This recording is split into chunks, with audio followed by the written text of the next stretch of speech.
ลุยบ้านนี้นะปอนลงสิเอางาทางนี้ปอนลงทางนี้นี่พี่น้องเอ้ย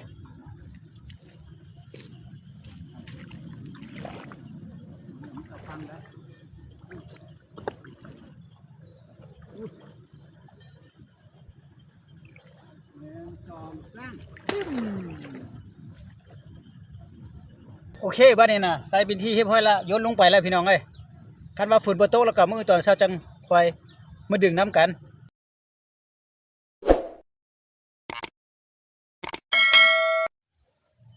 ทักทายสบายดีพี่น้องที่เข้ามาติดตามรับชมรับเบิ่งนี่เบาจันก็มาหาวิธีแนะนำจากการเฮ็ด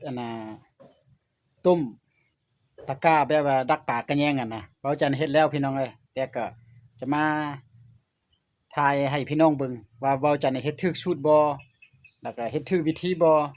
แล้วก็ถ้าบ่ถูกแล้วก็บ่ถูกวิธีอ่าที่ว่าปลากระแยงมันหรือว่าบ่เข้านะก็ขอคำแนะนำ FC แล้วก็หมดทุกผู้ทุกคนนั่นแหละพี่น้องเบาจันก็ที่ว่าเบิ่งอยู่ช่อง TikTok Facebook YouTube นั่นแหละที่เขาเจ้าพี่ๆน้องๆเขาเฮ็ดนั่นน่ะไปดักก็ที่ว่าเห็นได้หลายนะก็ชุดเยอะก็มีหลายชุดอยู่แต่เบาจันจะถ่ายให้เบิ่งเนาะพี่น้องเนาะเบาจันเฮ็ดเป็นที่เรียบร้อยแล้วเด้อเอามาเบิ่งนํกันพี่น้องนี่ตะกร้าเฮาที่ว่าเบาจันซื้อมานี่แหละพี่น้องเอ้ยซื้อมา2อันเนาะแต่ว่าเงินบาทถึกเท่าใดแต่ว่า2อันนี้นี่แม่นไล่เป็นเงินกีบนี่แม่น25,000กีบพี่น้องเอ้ย25,000ขออภัยอันนึง25,000 2อัน50พี่น้องเอ้ย50,000กีบเนาะแล้วซื้อมา2อันเบาจันก็ที่ว่าเจาะเป็นที่เรียบร้อยแล้วเดี๋ยวใส่แล้วเป็นที่เรียบร้อยแล้วอันนี้เนี่ยเนาะทางนี้หันเป็นแนวนี้พี่น้องเนาะนี่เป็นจังซี่เนาะพี่น้องนี่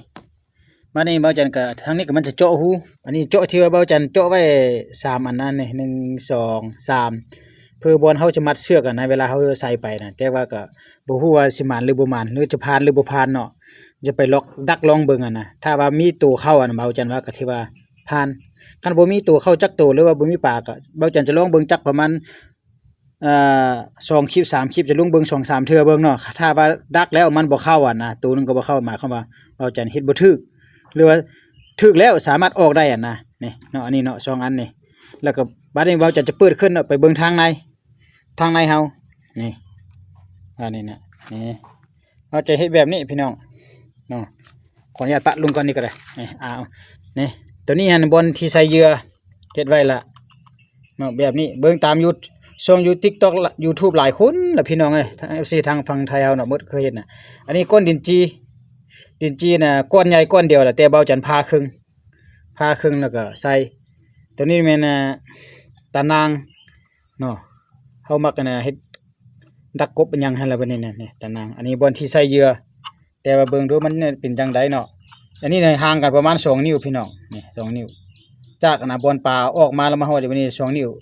ขอคันว่าบ่ถึกช่วยขอแนะนำเด้อพี่น้องเด้อเบาจันจะไปดักเบิ่งก่อนจักเพิ่นจะดักอยู่บนคลองที่ว่าบ่นั่นล่ะก็บ่นี่ตัวนี้นี่พี่น้องเนาะอันนี้เชือกเบาจันที่จะใส่ล่ะพี่น้องเบาจันแฮดใส่เป็นที่เบิดแล้วเนาะเอาคลิปเบอร์นั่นแฮดพี่น้องเอ้ยแฮดใส่หมดเนาะตัวนี้นะแล้วก็อันนี้นี่เป็นแบบนี้นะพี่น้องเนาะแต่เบาจันเกิดแต่ว่าบ่แม่นจะมาสอนเด้อพี่น้องเด้อแต่ว่าขอคำแนะนำซื่อๆได้พี่น้องเอ้ยอันนี้นะบ่แม่นมาสอนให้พี่น้องดอกบ่ว่าเบาจันก็เพราะว่าลองผิดลองถูกซื่อๆเราไม่ได้พี่น้องเบิ่งบ้านในเบิ่งอันบนทางเข้านี่ทางเข้าเบาจันก็เฮ็ดแบบนี้พี่น้องนั่นอันนี้หั่นทางเข้านี่มันจะมีปองเป๊ปซี่นะพี่น้องปองเป๊ปซี่อันตัวใหญ่หั่นล่ะพี่น้องเอ้ยนี่เป็นปองเป๊ปซี่ตัวใหญ่หั่นแล้วก็ใส่เข้าไปเนาะตัวใหญ่สุดอะไรพี่น้อยแล้วก็ตัวนั้นมีตะนางแล้วก็เข้าไปเนาะมักจะถือเลยตัวนี้ก็แฮดแบบอันนี้นะมึดก็ลองเบิ่งกันแหละจะเข้าบ่เข้าก็บ่ฮู้เนาะพี่น้อยนี่เข้าทางเดียวนี่แหละเนาะแบบหลายคนนั่นแหละพี่น้องก็บ่จังก็เลยจะลองไปดักเหยื่อที่จะใส่ก็เบื่ออันเมื่อกี้น่ะเฮาซับตีนไก่ล่ะตีนไก่ก็เฮาหาซื้อมาได้มาปะอยู่ตู้เย็นโดนแล้วนะพี่น้องก็บ่มีคนกินอยู่พี่น้องก็แต่ว่าก็ฮักมันกินหลายคาบแล้วก็ที่ว่าบ่อยากกินนะก็ยังเดี๋ยวนี้ก็ยังมีอยู่เนาะนี่หั่นก็สิลองเบิ่งเบาจันว่านะบางเทื่อนี่เข้าได้บางเทื่อนี่เข้าได้น่าจะออกได้นะเพราะว่าเบาจันเฮ็ดบ่ถึกปกติตัวนี้กับตัวนี้มันอยากลวงแบบอยากซื้อกันนะพี่น้องเอ้ยมันอยากซื้อกันแต่ว่าก็ลองผิดลองถูกเนาะเอาเบาจันก็นี่เนาะก็จะประมาณนี้แหละถ้าบ่ถึกวิธี ไปดักบ่ได้ก็ขอคำแนะนำให้นะพี่ๆน้องๆหมดทุกผู้ทุกคนเด้อแนะนำให้เบาจันแล้วก็เฮ็ดจังใดเฮ็ดแบบใดนะแต่ว่าเบาจันก็เข้าไปช่อง YouTube หลายช่องนั่นล่ะเบิ่งน่ะเห็นเขาเฮ็ด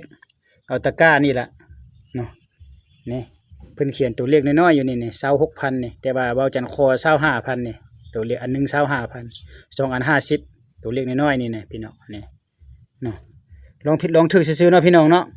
ก็จะไปลงเบิ่งแต่ว่าน้ำจะท่วมบ่เทื่อๆจะไปอยู่บนของเก่าอยู่เพิ่นล่ะจึงไปเบิ่งบนที่หมายบนเบาจันจะใส่เนาะเบาจันจะเอาเชือกมามัดตามตัวนี้ก่อนเนาะจะไปฮอดอยู่เพิ่นก็มัดแล้วก็ที่ว่าจังค่อยไปเบิ่งบอลสิใส่อยู่เพิ่นเนาะพี่น้องไปพ้อกันบอลหมายเขาจะใส่เนาะบ้านนี้เนาะประมาณนี้แหละพี่น้องเอ้ยถ้าบ่ถึกวิธีป่าบ่เข้าก็2เทื่อที่3เทื่อเบาจันจะใส่ก่อนคันว่าฮอด2 3เทื่อบ่เข้าจังจะมาเปลี่ยนตัวนี้พี่น้อง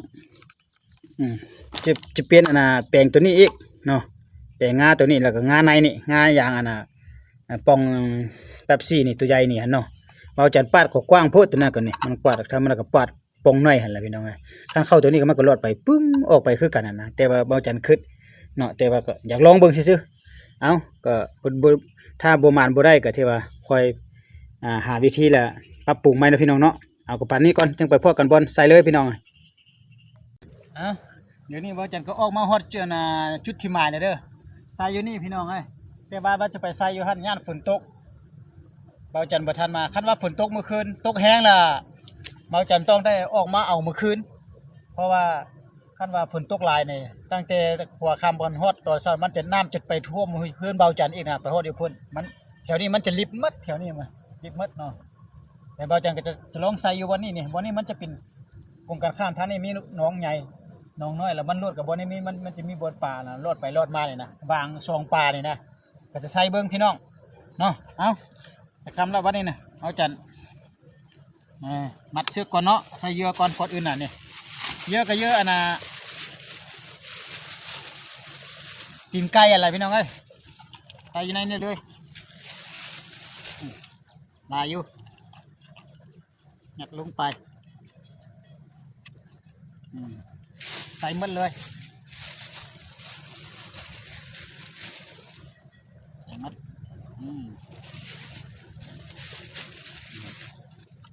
หุยใส่อยู่ในนี่เด้เอามัดเสียบก่อนเดี๋ยวจับมานี่นะเสียบก่อนเด้อได้พี่น้องมัดบ่ให้มันเปื้อนเนาะมัดเสียกัน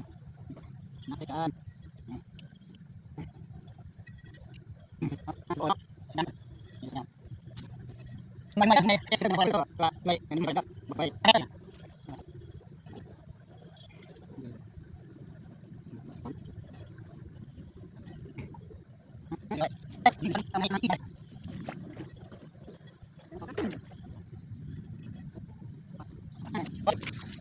พี่น้องโอเคบ้านนี้นะใส่เป็นที่เรียบร้อยแล้วโยนลงไปแล้วพี่น้องเอ้ยคันว่าฝุ่นบนโต๊ะแล้วก็มือตอนเช้าจังไฟมาดึงน้ำกันจะมีตัวมีเต็มจะมีป่าเข้าบ่อนะเนาะลองเบิ้งพี่น้องเอาพอกันมือตอนเช้าตอนแรกนี่สวัสดีครับพี่น้องทักทายสบายดีตอนเช้าพี่น้องอันนี้จะไปออกยามปากกาดักปากกระแยงแต่เมื่อวานเพิ่นแล้วพี่น้องเลยเราจังก็จะพาพี่พันน้องไปยามเดี๋ยวนี้ปอด8 โมงแล้วตั้งใจออกมายามสวยซื่อเพราะว่าเขาใส่อยู่ใกล้บ้านแล้วก็บ่จังก็มาโมก็เลยว่าบ่แล้วเมื่อคืนก็ต้องฝนตกอยู่พี่น้องเลยฝนตกอยู่สักประมาณกับไปเบิ่งสักจะมีตัวบ่มีแต้มก็ท่านว่าเอาใจมาท่านมันบ่เข้าก็จะต้องได้หาวิธีรัดแก้ไขท่านว่าเข้าตัวนึง2 ตัวปลายังไปเร็วแต่ที่ว่ากระโพดที่ว่ากระโพดได้อยู่ครับนะจากเอาใจคิดได้นะพี่น้องเนาะไปเอายางมาสิฮอดละไปตรงนี้นะเบิ่งน้ำกันนะพี่น้องนะสิพานบ่ดูบ่พานคันว่ามีตัวเข้านำเอาจัดวันพานเด้อคันบ่มีตัวเข้าแล้วหมายความว่าบ่พานเมื่อคืนว่าจังว่าจะไปใส่โยพนแหละว่าจะไปใส่โยพนนะแต่ว่า น้ำยังมันตันทางนะตันทางแล้วก็เรียกว่าบ่ได้ไปแล้วก็ใส่อยู่บนวางๆนี่นะพี่น้องวางๆอย่างนี้กะว่าเมื่อคืนฝนตกหลายนะว่าสิแล่นมาเอาครับฮอดฮอดบอลแล้วพี่น้องเอ้ยก็ยังจะเข้าบ่น้ำอยู่นี่เนี่ยขึ้นไวแล้วก็แห้งไวได้พี่น้องอยู่นี่เอาขออนุญาตตั้งกล้องนี่ก่อนแล้วก็จะยกให้พี่น้องเบิ่งก่อนบ่ผ่านบ่เข้าบ่พี่น้องเอ้ย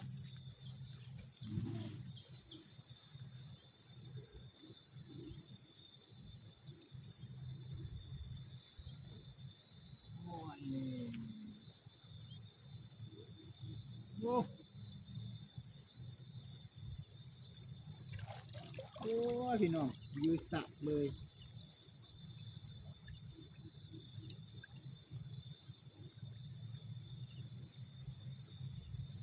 บ่ผ่านพี่น้องบ่ผ่านต้องได้แก้ไขคืนพี่น้องเอ้ยบ่เข้าชัดตักมันว่ามันเข้าแล้วออกบ่จังใดบ่ก็บ่เข้าใจแหละน่าบางเทื่อเข้าน่าจะออกเหยื่อก็ยังมีอยู่เหยื่อของไก่นี่ก็ได้ต้องได้ซ่อมแซมใหม่ก่อนพี่น้องตัวนี้ให้มันแบบงานในเห็นมันแบบคือเดียวเอาพอคำแนะนำแล้วพอคำแนะนำเด้อพี่น้องเลยเพราะว่าบ่าวจันก็เฮ็ดใหม่อ่ะนะมือใหม่แล้วบ่ฮู้แต่เบิ่งตามช่อง YouTube หลายช่องแล้วก็